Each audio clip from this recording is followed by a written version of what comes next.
Et à présent, chers téléspectateurs, il est temps pour entamer notre débat d'aujourd'hui. Je cite, nous ne pouvons pas occulter dans notre mémoire cette vieille civilisation à laquelle l'Europe doit le principe de toutes ses connaissances.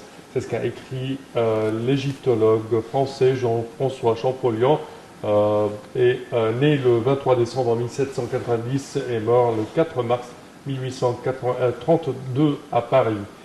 Premier à déchiffrer les hiéroglyphes, Champollion est considéré comme le père de l'égyptologie. Il disait de lui-même, je suis tout à l'Égypte, elle est tout pour moi.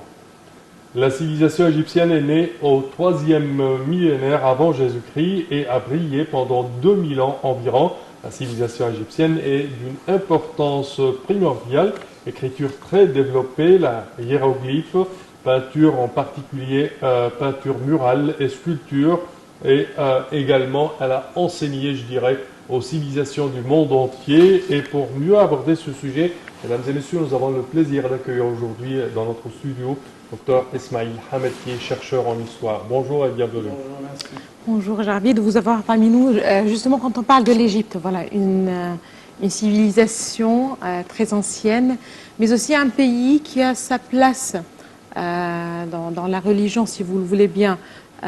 Qu'est-ce qu'on peut dire à propos de l'Égypte quand on parle justement et de la civilisation et de cette nation? Oui, alors l'Égypte, c'est un pays très particulier, historiquement et religieusement.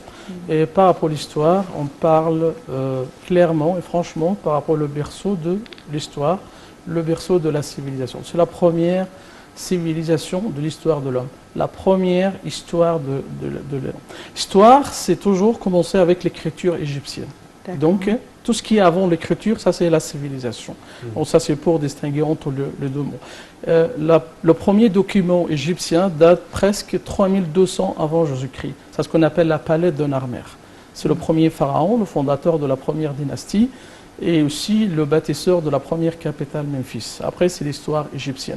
La seule histoire qui était contemporaine à l'époque pharaonique, c'est l'histoire sumérienne. De Sumer. Sumer, ils sont les anciens habitants de l'Irak. Juste les deux, la première histoire. Oui, ça c'est amalgamique entre les historiens.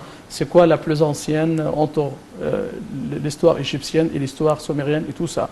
Mais vraiment, par rapport au progrès et le développement incroyable de l'Égypte, ça bien sûr, c'était beaucoup avancé par rapport au sumérien. Ce qui vraiment me choque chez les pharaons, c'est que là où on parle des anciennes dynasties, on parle d'une grandeur incroyable. On parle des bâtisseurs des pyramides, par exemple. Et jusqu'à présent, avec notre technologie toute sophistiquée, oui, on n'a pas découvert, on n'a pas dévoilé les secrets oui, des grandes pyramides.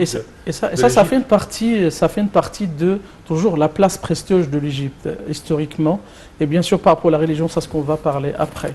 Et même, par exemple, l'histoire des autres pays, comme les Perses, les Chinois, les Indiens, ils sont venus presque 1000 ans après les Égyptiens et les Sumériens. Donc on parle d'une différence très loin.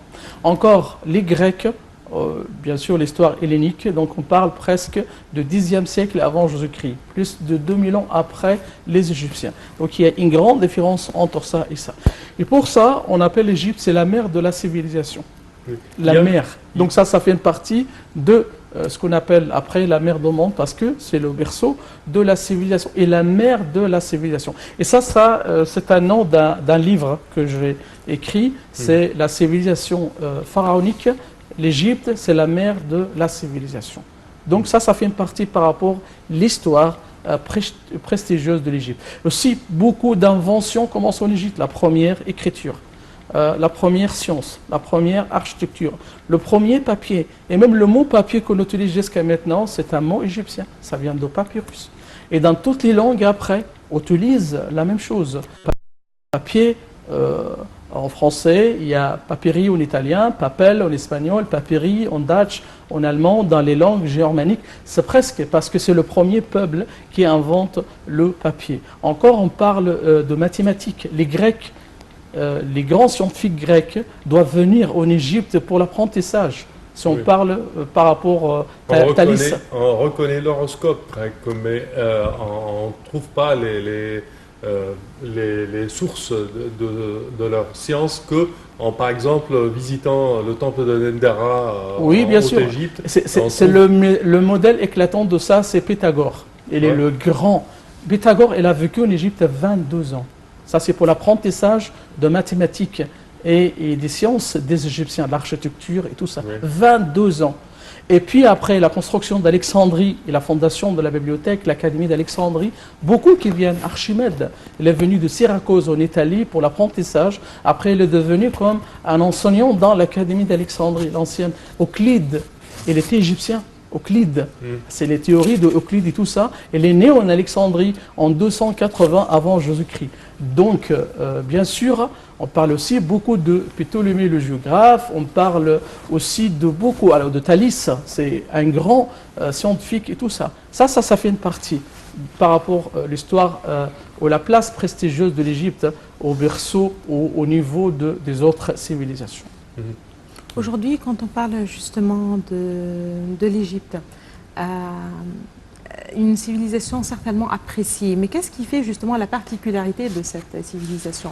Vous l'avez mentionné, il y avait d'autres civilisations pas loin de nous, mais là peut-être dans des dates différentes, mais certainement il y a une certaine particularité pour cette civilisation. Oui, la particularité, on parle par rapport à l'ancienneté. Alors, oui, les autres civilisations, ils arrivent après. Donc, la seule histoire, le seul peuple qui était contemporain par rapport aux Égyptiens et les Sumériens, les autres étaient dans leur période préhistorique, c'est-à-dire ils n'avaient pas d'histoire, n'avaient pas de documents. Donc, ils étaient à l'oubli dans cette période. Encore, on parle des inventions. La grande partie des inventions qu'on utilise jusqu'à maintenant, ça appartient à l'Égypte. L'astronomie, comme déjà dit, par rapport aux sciences, l'anatomie, la physiologie, la médecine, la momification jusqu'à maintenant, ça c'est un secret. Et donc, c'est-à-dire aussi les gens savaient bien, avaient beaucoup de connaissances, bien sûr, scientifiques, et par rapport à la physiologie, par rapport à l'anatomie, par rapport à tout ça. Donc, aussi par rapport à l'Égypte, l'étendue de l'histoire.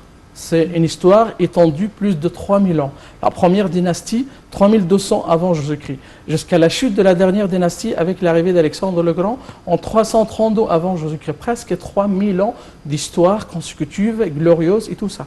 Et ça n'existait pas avec les autres pays. Les autres pays, donc on parle de quelques siècles d'histoire, de civilisation, de tout ça. Mais l'Égypte, c'est un pays très particulier. Encore par rapport à la place religieuse de l'Égypte, c'est dans tous les livres sacrés, l'Égypte, elle est très claire, très présente. Dans l'Ancien Testament, par exemple, la Torah, l'Égypte est mentionnée presque 1000 fois par le nom de l'Égypte. Dans les premiers livres, c'est ce qu'on appelle les livres de Moïse, ou les Pentateuque, donc l'Égypte beaucoup. Alors la Genèse parle de l'Égypte clairement, l'Exode presque l'Égypte, l'histoire de Moïse, de l'Égypte et tout ça. Et puis même les autres livres, ils parlent encore de l'Égypte. L'Évangile, encore, il parle de l'Égypte, la fuite de la Sainte Famille et beaucoup de choses. Et la bénédiction de l'Égypte aussi.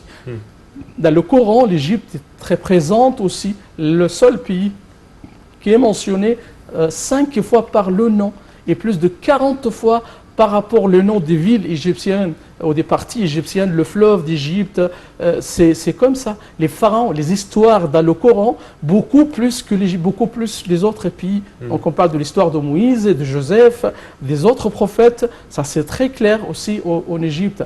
Dans les traditions du prophète Mohammed, on a beaucoup de traditions qui nous parlent, de hadiths qui nous parlent de ça. Il y a aussi un chapitre du livre ou de Sahih Muslim qui nous parle de quoi? C'est Bab Tawsiyat al-Nabi ba'ard Misr ou bi'ahl Misr. Ça c'est un chapitre juste pour la recommandation, pour la bénédiction de l'Égypte dans Sahih Muslim. Donc on parle beaucoup, c'est un pays très particulier. Oui, toujours c'est l'image par rapport à l'Égypte à l'époque ancienne et par rapport maintenant, oui, ça c'est très différent, mais encore, on parle d'une particularité de l'Égypte et aussi de spécialité pour un pays comme ça. Oui. Également, si on revoit l'histoire de l'Égypte,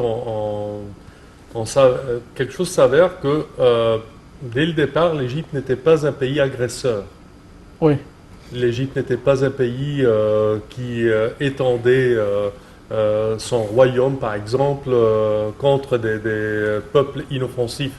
Non, lorsqu'on était attaqué, on revendiquait. Mais Ouais. à part cela, non, on n'était pas un pays agresseur, là. Non, non, non, pas du tout. L'Égypte, c'était très loin de tout Bien ça. que c'était Oui. la seule civilisation dans la région tout entière.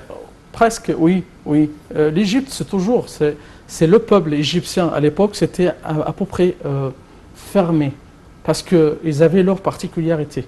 Et en même temps, leur regard par rapport aux autres pays, c'est un petit peu inférieur, parce qu'ils étaient au niveau très haut. Donc, ils n'ont pas de pensée, de réfléchir de tout ça. Presque au début de 18e dynastie, quand il y avait des attaques avec de l'apparition de quelques pays qui attaquent Avec les frontières Ramsès de II, l'Égypte, si je ne me trompe avec pas. les Hittites, les Hittites. par exemple, avec aussi quelques tribus à la frontière ouest, les Hyksos. Temhou, les Stehinou et tout ça, c'est des groupes libyens à l'ouest, et aussi par rapport des groupes nubiens, alors ou des Africains au sud, mais sauf tout ça, l'Égypte était très loin de tout ça. Ils vivent toujours juste avec leurs particularités, et aussi pour développer leur pays, et aussi avec le niveau de leur civilisation. Parce que si tu imagines l'Égypte avec les pyramides pendant la 4e dynastie, 2600 avant Jésus-Christ. À l'époque, là, il n'y a que les Sumériens qui étaient presque un peuple avancé. Le reste du monde, c'est des gens qui vivent dans les cavernes, dans les grottes. Donc, c'était comme des tribus dispersées, comme des nomades, comme tout ça.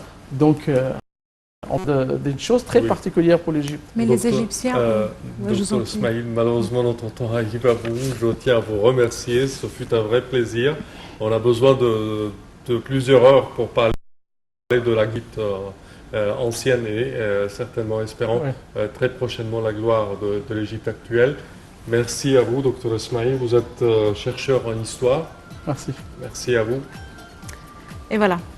Chers téléspectateurs, au terme de cette édition, je tiens à vous remercier de votre attention et je tiens également à remercier ma collègue Donna. Merci Semer, merci à toutes et à tous, très bonne journée.